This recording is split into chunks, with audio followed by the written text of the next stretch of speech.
Mainly इस topic में बात करेंगे हम लोग पॉलिटी के बारे में, ठीक है। राष्ट्रपति और उपराष्ट्रपति के बारे में पढ़ेंगे, ठीक है। सबसे पहले राष्ट्रपति 52 के अनुच्छेद में आता है और जो उपराष्ट्रपति है अनुच्छेद 63 से आता है, ठीक है। भारतीय नागरिक 35 वर्ष की आयु पूर्ण कर चुका हो, लोकसभा का सदस्य निर्वाचित होने योग्य, लाभ के पद पर ना हो तो हमारे पद हेतु राष्ट्रपति के चुनाव में आता है, ठीक है। और भारतीय जो उपराष्ट्रपति की बात करें तो 35 वर्ष उनका आयु होना चाहिए और राज्यसभा का सदस्य होना चाहिए, निर्वाचित होने की योग्यता, लाभ के पद पर ना हो, ठीक है। निर्वाचन की बात करें तो संसद के दोनों सदनों व राज्य के विधानसभा के विधान परिषद नहीं के निर्वाचित सदस्य, दिल्ली पुदुचेरी के निर्वाचित सदस्य 70वां संविधान संशोधन 1992 में आता है, ठीक है। मेनली इसमें बात है कि जो विधान परिषद इसमें नहीं पार्टिसिपेट करते निर्वाचन गण में, ठीक है, राष्ट्रपति में, बल्कि संसद के निर्वाचित एवं मनोनीत सदस्य हैं इसमें। उपराष्ट्रपति में सारे लोग निर्वाचित होते हैं, ठीक है। उसके बाद चुनाव पद्धति की बात करें तो चुनाव पद्धति में हमारा अप्रत्यक्ष चुनाव होता है इसमें, और दोनों में अप्रत्यक्ष चुनाव होता है, ठीक है। और इसमें अनुपातिक प्रतिनिधित्व के आधार पर एकल संक्रमित मत के द्वारा चुनाव होता है, ठीक है। और पदावधि की बात करें तो पद धारणा करने की तिथि से 5 वर्ष, उत्तराधिकारी के पद ग्रहण करने तक 5 वर्ष बाद भी हो सकता है, ठीक है। यानी पद धारण करने की तिथि से 5 वर्ष और उत्तराधिकारी ये पद ग्रहण करने तक 5 वर्ष का है, 5 वर्ष बाद भी होता है, ठीक है। और उपराष्ट्रपति की बात करें तो पद धारण करने से लेकर 5 वर्ष तक, उत्तराधिकारी के पद ग्रहण करने तक 5 वर्ष बाद भी होता है, ठीक है। नेक्स्ट चलते पदच्युत करने की बात कहा गया है, ठीक है। तो महाभियोग यानी हटाने की प्रक्रिया इसमें दिया गया है। हटाने की प्रक्रिया में 61 के द्वारा दिया गया है। निर्वाचन अवैध होने पर ग्रहण करने का पात्रता नहीं होता है, ठीक है। और यहाँ पर योग पत्र द्वारा राज्यसभा के संकल्प मेनली बात करें तो इनको हटाने के लिए हम अनुच्छेद 61 में करते हैं, किसको, राष्ट्रपति को, ठीक है। और उपराष्ट्रपति को हटाने से पहले हम राज्यसभा के संकल्प द्वारा उपराष्ट्रपति को 14 दिन पूर्व नोटिस देते हैं, ठीक है। और इनको लोकसभा द्वारा समर्थन निर्वाचन की अवैधता पर होता है, ठीक है। यानी राज्यसभा में 14 दिन पहले नोटिस देना पड़ेगा उपराष्ट्रपति को हटाने के लिए, ठीक है। और पुनर्निर्वाचन की बात करें तो अनुच्छेद 57 में हम राष्ट्रपति को चुनाव कर सकते हैं, ठीक है। और मेनली बात करें इसमें हो सकता है पुनर्निर्वाचन, ठीक है। नेक्स्ट चलते हैं हम, नेक्स्ट की बात करें तो नेक्स्ट हमारा है यहाँ पर, यदि राष्ट्रपति के चुनाव के समय किसी विधानसभा में कुछ स्थान खाली है, ठीक है, और राज्य की विधानसभा भंग है तो इससे राष्ट्रपति के चुनाव बाधित नहीं होता है, ठीक है। यानी विधानसभा के स्थान वहाँ पर खाली है, विधानसभा भंग है, तो इसमें राष्ट्रपति के चुनाव में कोई बाधा उत्पन्न नहीं होता है, ठीक है। जो सदस्य उस समय विधानसभा में हैं उन्हीं के मतदान को पर्याप्त समझा जाएगा, ठीक है। उसके बाद बात करें हम लाभ के पद प्रयोजन के लिए भारत के राष्ट्रपति उपराष्ट्रपति किसी राज्य के राज्यपाल, केंद्र या राज्य सरकार के किसी मंत्री को लाभ के पद पर धारण नहीं समझा जाएगा, ठीक है। उसके बाद भारत के राष्ट्रपति होने के लिए जन्म से भारत का नागरिक होना अनिवार्य है, भारत का नागरिक होना आवश्यक नहीं है जैसा कि अमेरिका में। यानी भारत के राष्ट्रपति होने के लिए जन्म से हमको भारत का नागरिक होना अनिवार्य नहीं होता है, ठीक है। इसलिए हमारा प्रणाली अमेरिका में दिया गया है।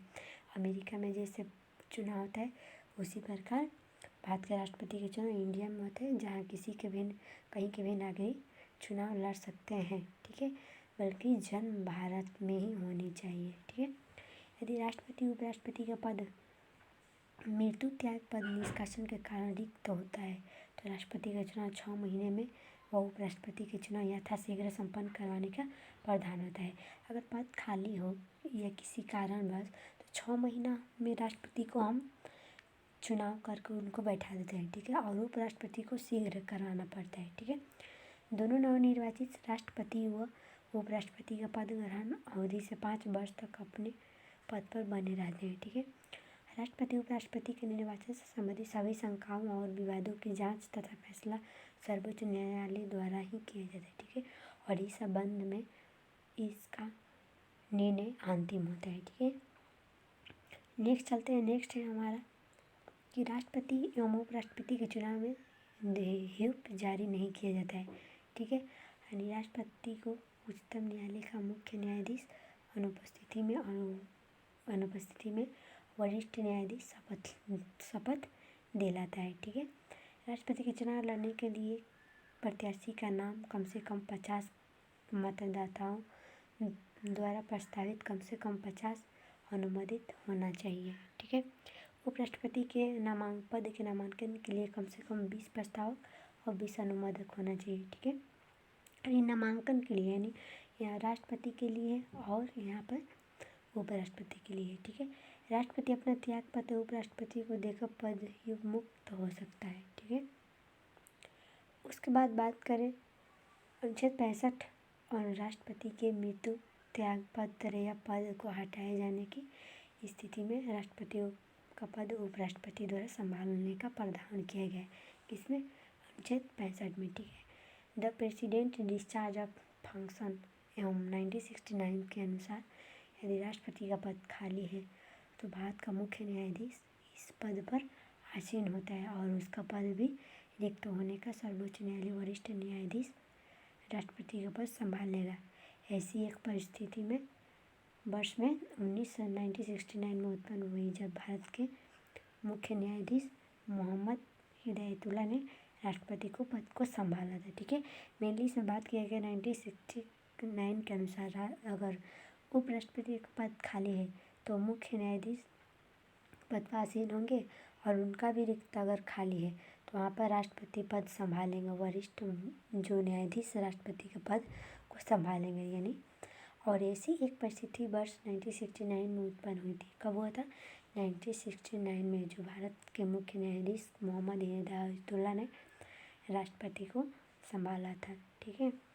उसके बाद आते हैं राष्ट्रपति की शक्तियाँ की बात करें तो राष्ट्रपति 77 के 1 के अनुसार भारत सरकार की समस्त कार्यवाही का राष्ट्रपति के नाम से की हुई थी, ठीक है। यानी सभी नियुक्तियाँ राष्ट्रपति को अपने विवेक से नहीं मंत्रिपरिषद के सलाह के अनुसार करनी चाहिए। क्या बात बोला गया इसमें कि यानी सभी राष्ट्रपति के विवेक से नहीं मंत्रिपरिषद के सलाह के अनुमति के अनुसार कुछ पदों के मामले में उसे भिन्न व्यक्तियों की सलाह लेनी चाहिए, ठीक है।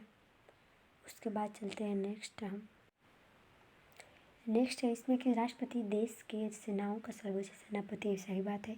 उसे किसी देश के साथ युद्ध घोषित करने तथा शांति स्थापित करने की शक्ति दी गई है, किंतु वह शक्ति औपचारिक होता है, ठीक है। राष्ट्रपति संसद के समय निम्नलिखित प्रतिवेदन प्रस्तुत कराएगा, यानी बजट या वार्षिक वित्तीय विवरण हो गया तो 112 में दिए गए, नियंत्रण एवं महालेखा CAG का प्रतिवेदन 151 में, वित्त आयोग की सिफारिश अनुच्छेद 281 में, संघ लोक सेवा का वार्षिक प्रतिवेदन 323 में, ठीक है। यानी संघ लोक सेवा का वार्षिक प्रतिवेदन है।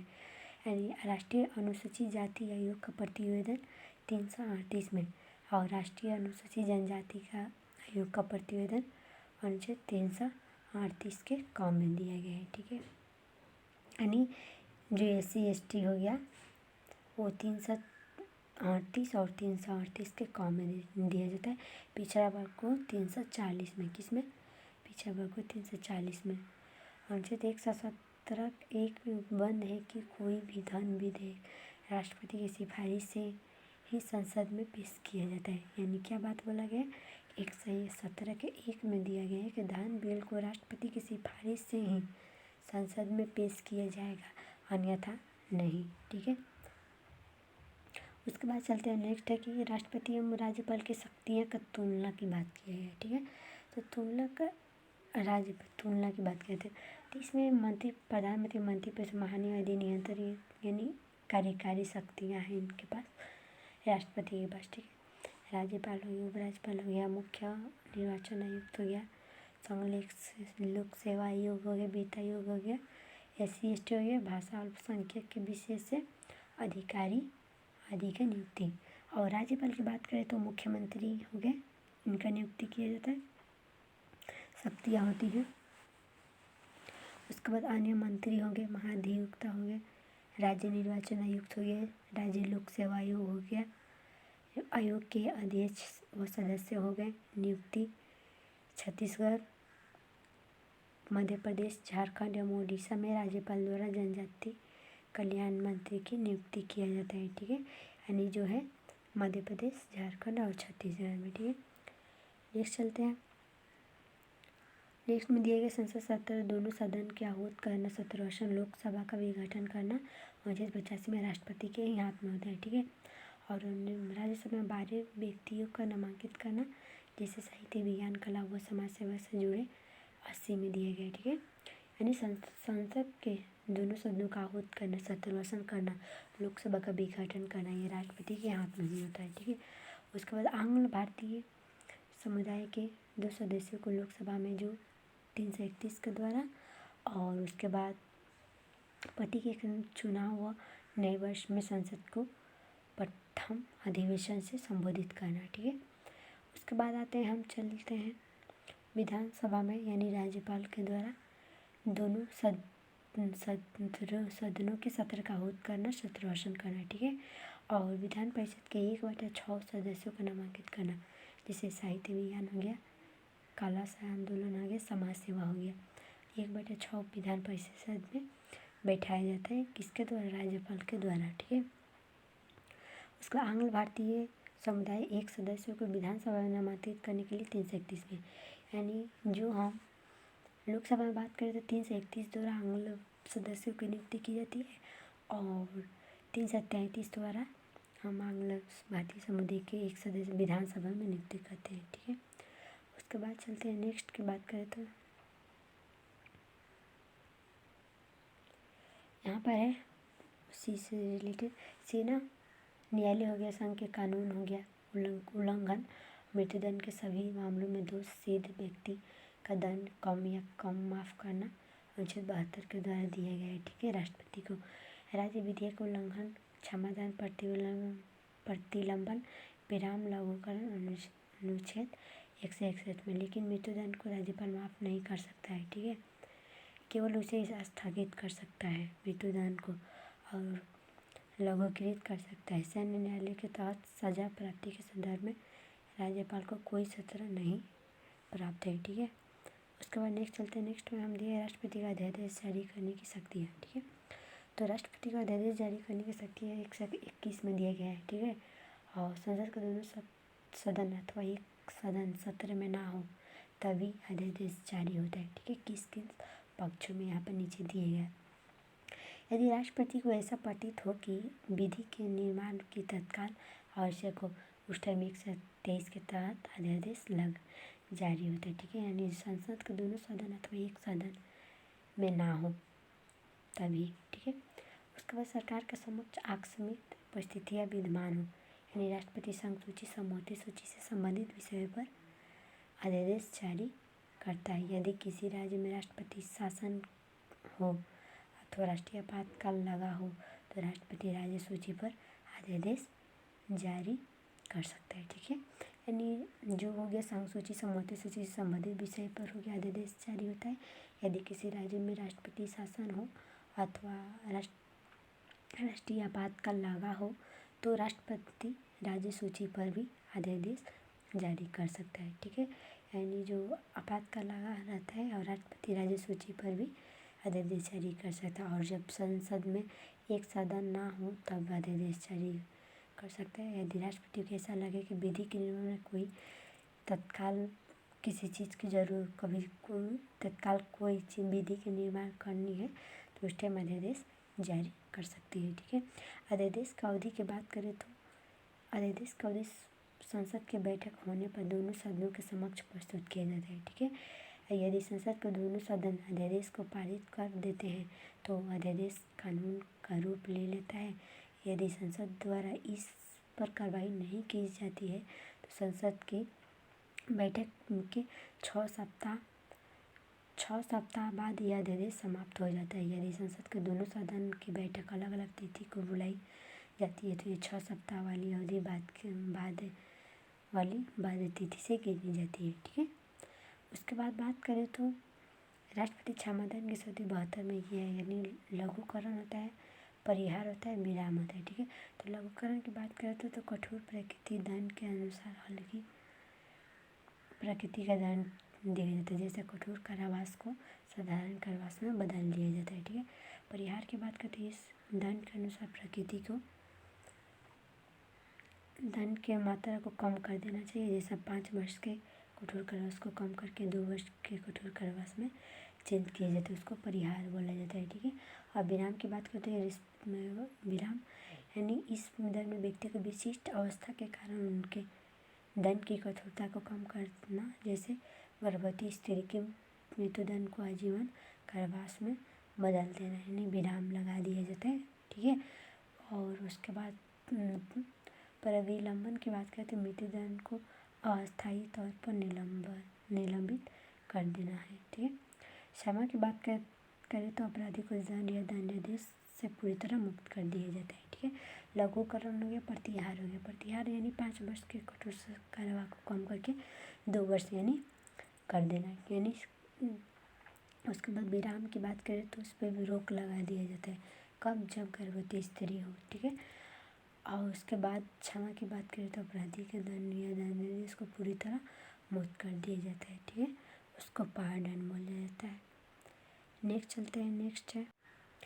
चलते हैं आपातकालीन शक्तियाँ के बारे में। ठीक है, आपातकालीन शक्तियाँ का अनुच्छेद 18 में दिए गए 352 से 360 तक। ठीक है, 352 में वर्णित है कि यदि राष्ट्रपति को ये समाधान हो जाती है कि युद्धवार, बाह्याक्रमण और सशस्त्र विद्रोह के होने में या किसी की संभावना है, तो भारत या उसके किसी भाग की सुरक्षा संकट में है, तो वह संपूर्ण देश या उसके किसी भाग में आपातकाल की युद्ध घोषणा कर सकता है। ठीक है, 44वें संविधान संशोधन 1978 के द्वारा 352 के आंतरिक अशांति को सशस्त्र विद्रोह शब्द से विस्थापित किया जाता है। ठीक है, 352 में वर्णित किया गया कि जब भी बाह्य आक्रमण हो या युद्ध हो, सशस्त्र विद्रोह हो, तो उनकी संभावना में सुरक्षा के लिए संकट परिस्थिति आती है, तो उस टाइम हम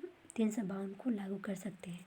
यानी ये 44वें संविधान संशोधन 1978 के द्वारा 352 में आंतरिक अशांति को सशस्त्र विद्रोह शब्द से विस्थापित कर दिया गया था। ठीक है, जो भी आंतरिक अशांति को सशस्त्र विद्रोह शब्द से उनको अलग कर दिया गया, कब, 44वें संविधान संशोधन 1978 में। ठीक है, मेनली जो युद्ध हो गया, बाह्य आक्रमण हो गया, उससे रिलेटेड 352 में हम 352 वाले आर्टिकल का आपातकाल जारी कर सकते हैं। ठीक है, नेक्स्ट चलते हैं 356 के बारे में।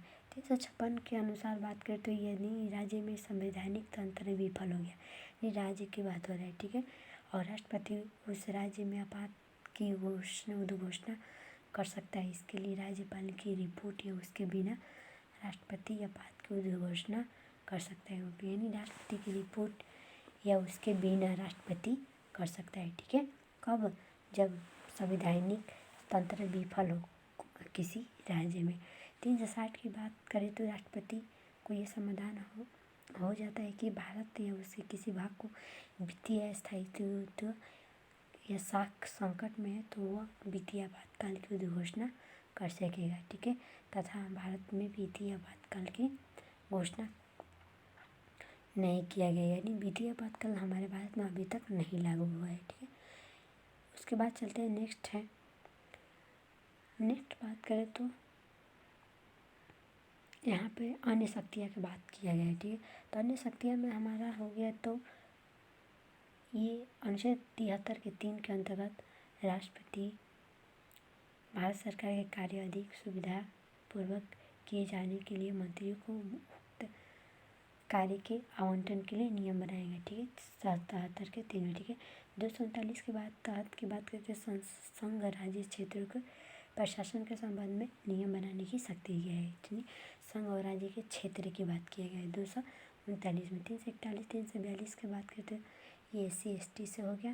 ठीक है, और 339 की बात करते हैं, ये इसी क्षेत्रों के प्रशासन से संबंधित हो गया। ठीक है, उसके बाद बात करें हम,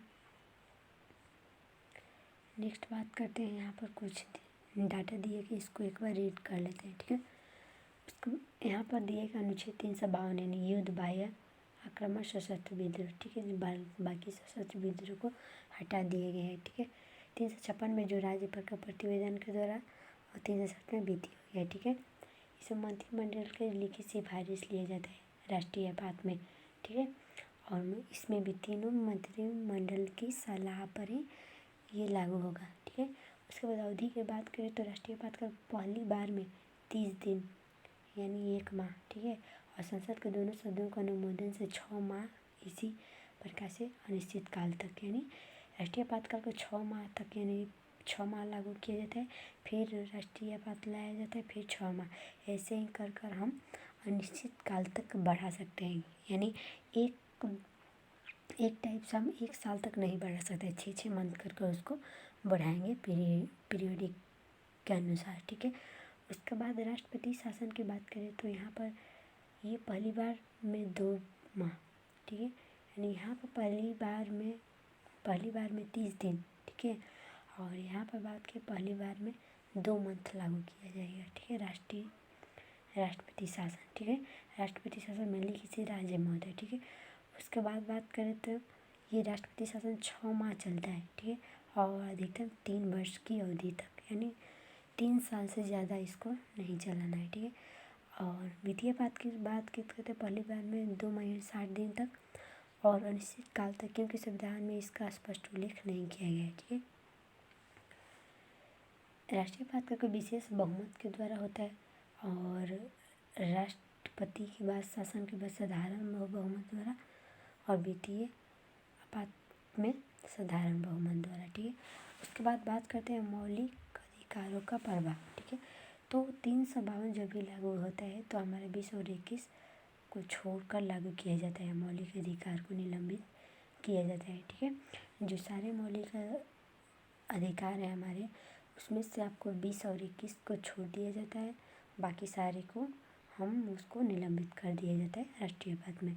इस पर कोई प्रभाव नहीं पड़ता, इसमें भी कोई प्रभाव नहीं पड़ता है। ठीक है, उसके बाद बात करिए समाप्ति की, तो लोकसभा के साधारण बहुमत द्वारा हम इसे प्रस्ताव पारित करके इसको ख़त्म कर सकते हैं और राष्ट्रपति स्वयं वापस ले लेते हैं इसमें किसी की बहुमत देने की ज़रूरत नहीं होती है। लेकिन हमारे जो राष्ट्रीय आपातकाल है उसमें बहुमत की ज़रूरत होती है और इसको अनिश्चित काल तक है, तो इसको हम रोकने के लिए लोकसभा के साधारण बहुमत से पारित प्रस्ताव द्वारा किया जाता है। ठीक है, इसमें 2 प्रकार के वीटो दिए गए। ठीक है, आत्यंतिक वीटो और विशेषित वीटो। ठीक है, तो आत्यंतिक वीटो की बात करते हैं, ऐसे वीटो जो विधायिका द्वारा पारित बिल को पूरी तरह खारिज कर दिया जाता है। ठीक है ना, यानी जो विधायिका द्वारा पारित बिल हो तो पूरी तरह खारिज कर दिया जाता है, उसको आत्यंतिक वीटो बोला जाता है।